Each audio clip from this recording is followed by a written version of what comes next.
नमस्कार. जगन्नाथ गंगाराम पेडणेकर ज्वेलर्स प्रस्तुत home minister को पावर्ड बाय गोदरेज नंबर 1 आणि सोसायटी मसाला टीच्या या भागात मी आदेश बांदेकर आपणा सगळ्यांचं मनापासून स्वागत करतो. वीर हनुमान सोसायटी पारसीवाडा अंधेरी पूर्व इथे राहणाऱ्या दीपा रवींद्र धुमाळ या बहिणींना आज आपण भेटणार आहोत. त्यांना बोलतं करणार आहोत. त्यांचं कुटुंब एकमेकांशी असलेलं नातं शोधण्याचा प्रयत्न करणार आहोत. दीपा रवींद्र धुमाळ या बहिणींना भेटूया. सुरुवात करूया आजच्या गप्पांना. पण त्याआधी नमस्कार. नमस्कार. नमस्कार.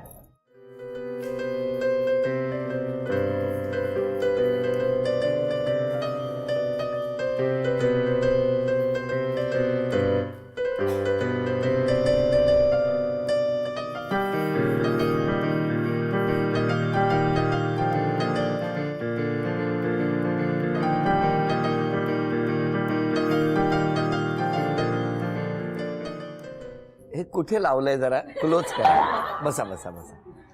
डोळे मिटले नसते तर दुसरं बोट डोळ्यात गेलं असतं. उखाणा घ्या. वेळ देत नाही म्हणून प्रियांशी देते रवीला दम. वेळ देत नाही म्हणून प्रियांशी देते रवीला दम. पण ह्याची मला काही खंत नाही, कारण मीच आहे त्यांच्या पियानोची सरगम. काय सांग काय. जरा पियानो वाजवाच आता तुम्ही. हा, या माऊलींसाठी.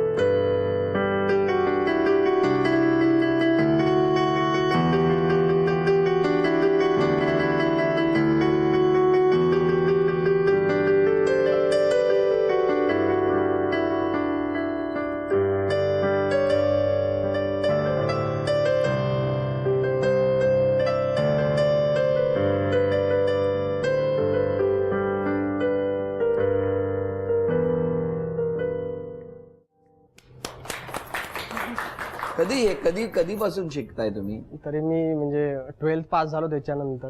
ही आवडच आहे तुम्हाला? हा, त्याच्यानंतर म्हणजे आवड निर्माण झाली मला. हो. पण शाळा कुठली? शाळा विलेपार्ले महिला संघ. बाबा राहायला कुठे होते तुम्ही? अंधेरीला. घरी कोण कोण होतं? घरी आई वडील बहीण होती, मोठी बहीण आहे. आणि तुमचं बालपण कुठलं? माझं बालपण ही अंधेरीतलंच आहे. आणि तुम्ही जवळच राहिला होते का? जवळ बाजूच्या बिल्डिंग मध्ये. एक नंबर. हा, 1 नंबर बिल्डिंग मध्ये. तुम्ही 1 नंबरचा आणि तुम्ही 2 नंबर बिल्डिंग. बरं लावलं यांनी 1 नंबर. वहिनी मग कसं काय, कशी ओळख झाली? आम्ही एकाच परिसरात राहायचो त्यावेळेस. कळलं मला तुमचा परिसर, पण त्या परिसरात ओळख कशी झाली? म्हणजे मी तेव्हा 9वीला होती. हा. आणि मग तिथून म्हणजे येणं जाणं होतं शाळेतून. म्हणजे आम्ही त्याच एकाच एरियामध्ये राहायचो. मग त्यावेळेला म्हणजे सगळे मित्रांचा ग्रुप असायचा. मग ते चिडवाचिडवीमधून हे आमचं प्रेम प्रकरण झालं. प्रेम प्रकरण? पण मला सांगा, आपण तुम्हाला कळायचं तुमच्यासाठी हे बोलतायत ते? हो, मला कळायचं. कितवीत असताना? म्हणजे मी 9वीला होती. पण त्यावेळेला म्हणजे अशी भीती होती. कसली? की म्हणजे जर असं लव्ह मॅरेज वगैरे असं केलं 9वीत असताना? म्हणजे लव्ह मॅरेज म्हणजे असं प्रेम वगैरे असं केलं प्रेम प्रकरणामध्ये. कारण की मी आहे गुजराती. अच्छा. आणि ते आहे मराठी. मग तुम्ही काय दांडिया वाजवायला गेले होते त्याच्या? हो, खरंच. हा? हो हो. हो. कुठे? आम्ही म्हणजे चाळीत असताना गरबा वगैरे खेळायचो ना, तेव्हा एक गाणं होतं, आला ग बाई आला ग. तर त्यावेळेला हा बरोबर यायचा. मग माझ्या मैत्रिणी बरोबर चिडवायचा, तो बा आला. जोशात नाचायची भरपूर. पाडाला आंबा लागला की या जोशात नाचायचं. अच्छा, ह्या आले म्हणून नाचायचे? हो. पण मग हे आले की सगळ्या मैत्रिणी तुमच्याकडे बघायच्या का? हो. आणि चिडवायला सुरुवात. पण मग तुमच्या मनात कधी आलं हे सगळं? तेच म्हणजे मित्र असे चिडवायला नाही लागले. त्याच्यानंतर मग थोडं आकर्षण वाढलं. आणि मग मित्र म्हणजे घरी यायचे, यांच्याकडे ना म्हणजे हौजी खेळायचे. तर ते अरे रवी चल ना हौजी खेळायला जाऊया. म्हणजे जबरदस्ती करून मला घेऊन जायचे तिकडे. मग ते हौजी खेळत खेळत एकत्र लागायचे. हौजी खेळता खेळता त्यांचे भाऊजी झाले तुम्ही? आम्हाला नेमकी फुल हाऊसी पण एकत्र लागायची दोघांना. पण मग प्रपोज कधी केलं, कोणी केलं? मीच केलं. कसं काय, कुठे? प्रपोज म्हणजे हा मी तेव्हा 9वी-10वीला होती शाळेत, शिवाजी विद्यालयामध्ये. हा. तेव्हा हा शाळेजवळ आलेला होता. कशाला? म्हणजे विचारायला की मी तुझ्यावर प्रेम करतो तर तू करते का, असं विचारायला आला होता. हे तुम्हाला कोणी सांगितलं? नाही, तोच बोलला मला. काय बोलला? काय हो, काय काय काय बोलला? की तू मला आवडते, तर तुझ्या मनात नक्की काय आहे? आणि मग तुम्ही काय, कसं काय, मग तुम्ही कसं प्रपोज केलं? पण मी लगेच म्हणजे हा तर बोलली, पण मी बोलली माझ्या पप्पांची भीती वाटते. मी हा एक शब्द त्याच्यासमोर बोलली. मग तसं म्हणजे आम्ही लपून छपून भेटायचो. नंतर 5 वर्षानंतर समजलं घरी हा, आमच्या. पण 5 वर्ष तुम्ही भेटत होता ना? हा, मग भेटत कॉम्प्युटर क्लास मी जॉईन केलेला. आता ह्याने पण तोच कॉम्प्युटर क्लास जॉईन केलेला का हो? माझ्या बरोबर. हो, ह्याने पण तोच का कॉम्प्युटर असं केलं? आईची मैत्रीण आहे, तिच्या मुलांनी MSCIT चे क्लास केलेले तेव्हा. हा, मग तर ती येऊन बोलायची की आमचा मुलगा तिकडे जातो करून क्लासला, आणि ते आता म्हणजे कंपल्सरी आहे MSCI. मग MSCIT ला तोच क्लास जॉईन केलेला आहे. मग घरच्यांना डाऊट आला असेल? म्हणजे आजीलाच होता डाऊट आणि बहिणीला सुद्धा होता डाऊट. म्हणजे बहिणीला मी पण त्यांनी सांगितलेलं. पकडलं नाही ना कधी? लपून? पकडलंय. कुठे? पप्पांनी पकडलंय. कुठे? पप्पांनी मी क्लिनिकमध्ये कामाला आहे, तर तिथून मी रात्री येत होती 8-8:30च्या दरम्यान. आणि माझे पप्पा पण त्यावेळेला माझ्या मोठ्या आत्याच्या घरी जायला निघालेले. बरं. आणि नेमका हा मला घ्यायला आलेला आणि नेमका आम्ही काळोखात होतो, बोलत होतो. तिथून पप्पांनी एंट्री केली आणि मग नंतर जो म्हणजे असा मार मिळाला असेल ना की हा पण पळाला, पण ह्याला काय मारलं वगैरे नाही, पण हा भीतीने पळाला. मग तुम्हाला ओरडले त्या रात्री? हो, त्या रात्री म्हणजे भरपूर ओरडलेले. फटका म्हणजे असं त्यामुळे ते रात्रीच मिळालेला तो तेवढा. फक्त बोलणं खूप होतं, टॉर्चर खूप करणं होतं, पण आजी फुल सपोर्टला होती माझ्या. तेव्हा पण शेवटपर्यंत. तुम्ही घरी सांगितलं होतं की मी लग्न करेन तर त्याच्याबरोबर नाही तर करणार नाही, आणि त्याच वेळेला तुम्हाला कळलं असतं की तिथे ह्याने एक नवीन मुलगी बघून लग्न ठरवलंय, तर तुम्ही काय केलं असतं? नाही, तसं तर त्याने मला प्रॉमिस केलेलंच. पण समजा झालं असतं तर तुम्ही काय केलं नाही, असतं? त्याने मला प्रॉमिस केलेलं. पण जर का कारण की मीच त्याला पळवून घेऊन गेली आहे. आधीच ती पळवून गेली. हो, मी सांगितलेलं घरी की मी करणारच. तर पप्पा मग नंतर काहीच नाही, म्हणजे नॉर्मलच. मग पप्पा काहीच बोलले नाही. मग त्याच्यानंतर मग तिसऱ्या दिवशी आम्ही डिसिजन घेतलं. मग मी कामावर माझ्या रेग्युलर गेली. हा बोलला मला ना तू डॉक्युमेंट्स जमा कर, आणि मी बाहेर आहे ना सगळं म्हणजे ह्याच्याशीच बोलत होती. मी बोलली ठीक आहे डॉक्युमेंट्स सगळे जमा करते. आणि मी ना हळूहळू सगळे 2 दिवसात डॉक्युमेंट्स जमा पण केले. आणि मग रात्री जमा केले आणि बॅगेमध्ये ठेवले, पण सकाळी गायबच झाले ते डॉक्युमेंट्स, नव्हतेच. कारण की मम्मीने काढून ठेवलेले. आणि मी कामावर पोचली तर बॅगेत बघते तर काहीच नाही. मी बोलली आता काय करायचं, हा तर निघालाय. मग मी बहिणीला फोन केला. मी बोलली आता फोन करू तरी कोणाला, घरी तर करू नाही शकत. मग माझ्या बहिणीला फोन केला. मी बोलली मला हे डॉक्युमेंट्स हवेत सगळे, तर मी ट्राय करीनच ताई. आणि तिने थोड्या वेळाने 15-20 मिनिटाने मला सगळे डॉक्युमेंट्स आणून दिले. कुठे? क्लिनिकमध्ये येऊन. पण तेव्हा आई कामाला गेलेली. माझी आई घरकाम करते ना, तर ती कामावर निघून गेलेली. पण मग नंतर आणि त्याच दिवशी लग्न केलं? हो, त्या दिवशी मग आणून दिलं. आणि मग डॉक्युमेंट्स आता मग 10-10:30 झाले. मी बोलली आता क्लिनिकमध्ये सांगायचं काय नक्की, की जायचं कुठे काय असं. मग ती मावशीची मुलगी आहे, मग मी तिला फोन केला. मी बोलली मला निघायचं आहे, मला बाहेर जायचं आहे आणि मला बरं पण नाही वाटत आहे. तर ती बोलली ठीक आहे तू जा बोलली. मग त्याच्यानंतर माझा भाऊ आलेला, आत्याचा मुलगा. त्याने गाडी आणलेली, स्कूटी बाईक. मग तो बाईकने मला डायरेक्ट बँड्रा कोर्टात घेऊन गेला. आलाय तो. हे सगळे नावं घेतली आहेत, नंतर फटके आहेत. घरी दांडिया आहे तुमचा. आता लग्नाला किती वर्ष झाली? आता माझ्या लग्नाला 7 वर्ष कंप्लीट, 8वं चालू. खुश आहात, समाधानी आहात? एकदम समाधानी. आता दोन्ही कुटुंब एकदम व्यवस्थित? नंतर बाबा चांगले बोलायला लागले? सगळं म्हणजे 3-6 महिन्यामध्ये एकदम क्लिअर झालं. बरं, आता या ठिकाणी पहिला खेळ, आणि या पहिल्या खेळात बघूया किती बक्षीस मिळणार. समोर एक टेबल ठेवलंय काचेचं, तिथून ही जी सोनेरी कड आहे हे टाकायचं, ती रिंग टाकायची आणि त्या टेबलवर थांबली पाहिजे. 3 रिंग थांबल्या तर पहिलं बक्षीस, 5 रिंग थांबल्या तर दुसरं बक्षीस, 7 रिंग गोळा झाल्या तर तिसरं बक्षीस, आणि 10 रिंग जर त्यावर थांबल्या तर लक्षात ठेवा चौथी अन्नपूर्णा, चांदीची अन्नपूर्णा आहे, ती सुद्धा तुम्हाला मिळणार. दोघांना मिळून 20 रिंग आहेत. सुरुवात तुमच्यापासून, बघूया काय होणार. 1 2 3 पहिलं बक्षीस मिळालं. 4 5 थांबा. 2 बक्षिसं तुम्ही मिळवली आहेत. सगळ्यात शेवटी मी काउंट घेणार आहे, लक्षात ठेव, मोजणार आहे. 6 7 झाल्यावर तिसरं बक्षीस मिळणार.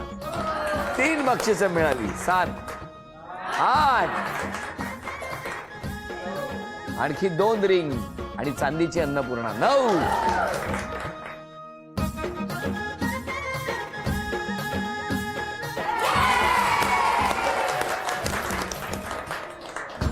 वहिनी, हे चांदीचं नाणं तुम्हाला मिळालं, अभिनंदन. चांदीचा कुंकवाचा करंडा मिळाला, अभिनंदन. चांदीची तुळस मिळाली, अभिनंदन. आणि वहिनी, ही चांदीची अन्नपूर्णा सुद्धा तुमच्या घरात आलेली आहे, अभिनंदन. आता तुम्ही इकडे आहातच, बरोबर? प्रत्येकीने आपलं नाव, यांच्याशी असलेलं नातं सांगायचं. सांगा. माझं नाव माधवी धुमाळ. मी रवींद्रची बहीण, मोठी बहीण, आणि तिची वहिनी, वहिनी म्हणजे तिची नणंद, ती माझी वहिनी. सॉरी, हे घाबरलो मी, मला कळेच ना. मग हे जे काही तुमचं काही होतं, पाडाला पिकला आंबा बिंबा, तेव्हा तुम्हाला माहिती होतं हे सगळं? ऐकून होतो आम्ही, म्हणजे असंच आहे करून. माझ्या आईने एकदा सांगितलं होतं, दाखवली होती, तर आम्हाला आवडली होती तशी. पण गुजराती आणि मराठी म्हणजे थोडं घरी प्रॉब्लेम होते की नाही चालणार म्हणून. असं तुमच्या बाबतीत काय? मी सौभाग्यवती मिनल जितेंद्र भगत. मी तिचं उखाण्यातच नाव मीन्स नातं. हा, ओके. एक पाय माहेरी तर एक पाय सासरी, दीपाची मी आहे शेजारी. तुमच्यावर सगळ्यात जास्त लक्ष ठेवून असतात. बरोबर, कारण की माझं आगमन पण तिनेच केलं. हो हो काय सांगता? हो. गृहप्रवेश. मी होती. हो का? तेव्हा. म्हणजे अगदी परिस्थिती जरा जास्तच गंभीर होती आणि तिच्या रवीची आई खूपच चिडलेली होती. हिने ऑफिसमधून फोन केला की खूपच म्हणजे आई काही घेईल की नाही माहिती नाही, तुम्ही जरा जा वरती. म्हणजे आम्ही सगळे एकत्रच आहोत सगळ्याजणी. तर मी गेलेली, तिचं मीन्स आरती वळायला वगैरे. घरात लक्ष्मीच्या रूपाने आली ती, पण तिची वळणी मी केली. द्या. तुमचं नाव सांगा. वनिता हरेश पटेल. हा, कोणाला? नाही, हे कोणाला पटेल असं नाही म्हणत. माझं नाव. अच्छा अच्छा, तुमचं नाव आहे. बरोबर. मी हरीशला आत्याची पटेल. मुलगी, बहीण लागते ती माझी. तुम्ही मी हर्षा वाणी, तिची बहीण छोटी. जयंतीला मदत केलेली. तिला मला फक्त तिचं एक तेव्हा खूप तिचं एकदम आनंद जो तिच्या चेहऱ्यावर होता तो बघायचा होता. त्याच्यामुळे मी तिला सगळा फुल सपोर्ट करून तिला मी बोलली, मी आहे तुझा. तुम्ही लहान होता. मी लहान बहीण पण तिची. हे सगळं तुमच्यामुळे झालं माहितीये. ते जर डॉक्युमेंट्स त्या दिवशी तुम्ही दिले नसते तर काही घडलं नसतं. नाही घडलं असतं ते तर आहे. तुम्ही तेव्हा काही विचार केला नसता. नाही, मी काहीच नाही विचार, मला फक्त माझी बहीण दिसत होती. माझं नाव अश्विनी कदम. मी शेजारीण पण आहे आणि मैत्रीण पण आहे. द्या. माझं नाव मिताली वाणी, मी तिची छोटी बहीण आहे. अच्छा, सगळ्यात लहान बहीण. हा. काय सांगणार? ती आहे रागिष्ट, पण तेवढीच ती चांगली पण आहे. सगळ्यांना आम्हाला घरात खूप हेल्प करते सगळ्या गोष्टी. बरोबर बरोबर. आता या ठिकाणी एक छोटासा खेळ आहे. तुम्ही मगाशी दोघांनी मिळून सगळी बक्षिसं मिळवली. आता 3 बक्षिस आहेत, ती घरातली मंडळी तुम्हाला मिळवून देणार का? ज्यांच्याकडे ती उशी थांबेल त्यांच्यासाठी एक शिक्षा असेल, आणि ती शिक्षा जर व्यवस्थित पार पाडली तर बक्षीस या माऊलीला तुम्ही मिळवून देणार आहात. आणि त्यासाठी हे गाणं.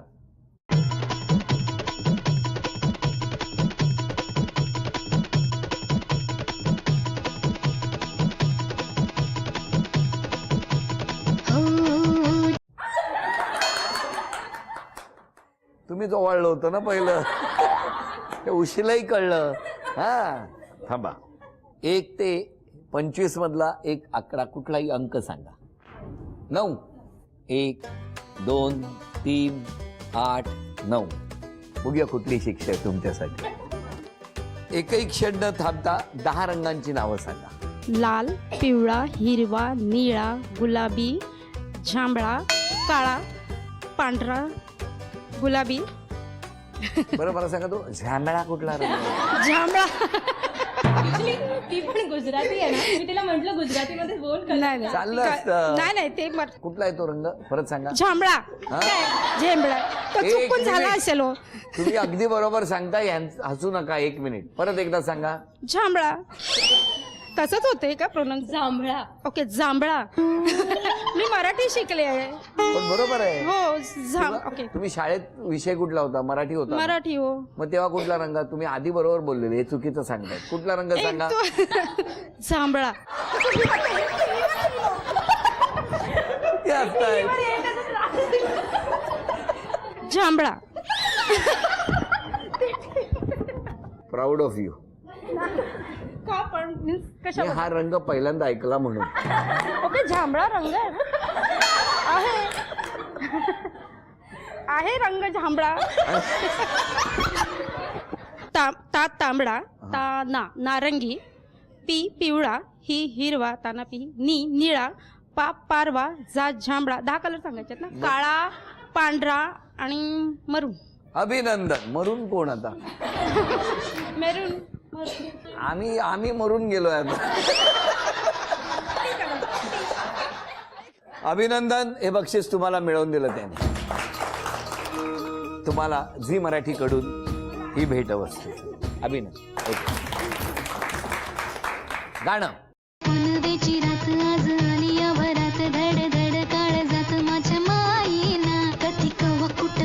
जीव झाला येडा. 3. न थांबता न चुकता मराठीतील 7 स्त्री कलाकारांची नावं सांगा. आशा काळे, सोनाली बेंद्रे, उषा चव्हाण, माधुरी दीक्षित, उर्मिला मातोंडकर, स्मिता पाटील. अभिनंदन. ही भेटवस्तू. म्युझिक. राखली की मर्जी तुमच्या जोडीनं. 6. 1 2 3 4 5 6. बापरे मोठीच आहे. कच्चा पापड पक्का पापड.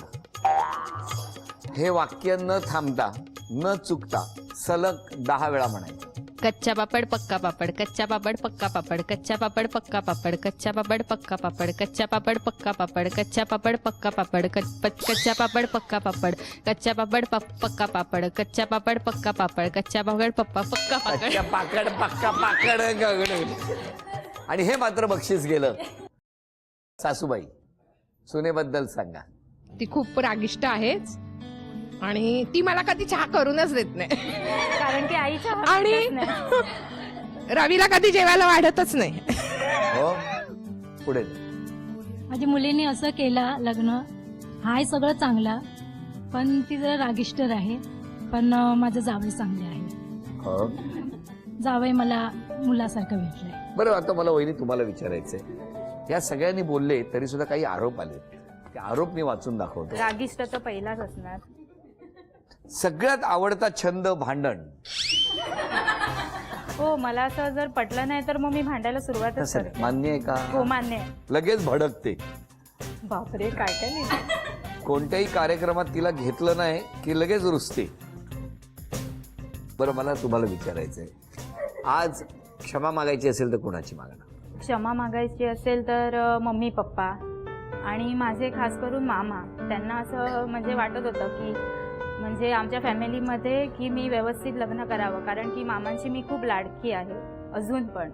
मग त्यांना असं म्हणजे वाटत होतं की मी खूप छान म्हणजे व्यवस्थित लग्न करावं. मग मी मामाची क्षमा खास करून मागते की त्यांच्या म्हणजे न सांगण्यावरून ते पण बोलत होते की नाही, त्यांची मन दुखावली. मन दुखावली आहे सगळ्यांची. तुम्ही हो? मी क्षमा मागेन तर आईशी, ताईशी. का हो? त्यांना न सांगता मी सर्व लग्न केलं. बरं बरं बरं. तुम्हाला दोघांनाही खूप शुभेच्छा. आणि या शुभेच्छांबरोबरच झी मराठीकडून ही भेटवस्तू तुमच्यासाठी. आणि वैदिंना तथास्तू पुणे यांच्याकडून मिळते आहे पैठण.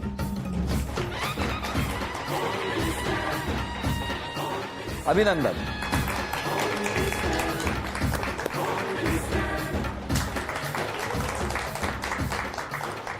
यांच्या सुखासाठी प्रार्थना. संपूर्ण कुटुंबाला त्यांच्या उत्कर्षासाठी शुभेच्छा. आणि या शुभेच्छांबरोबरच आजचा भाग इथे संपतो आहे. पुन्हा भेटूया अशीच एक पैठणी घेऊन होम मिनिस्टरच्याच पुढच्या भागात. नमस्कार.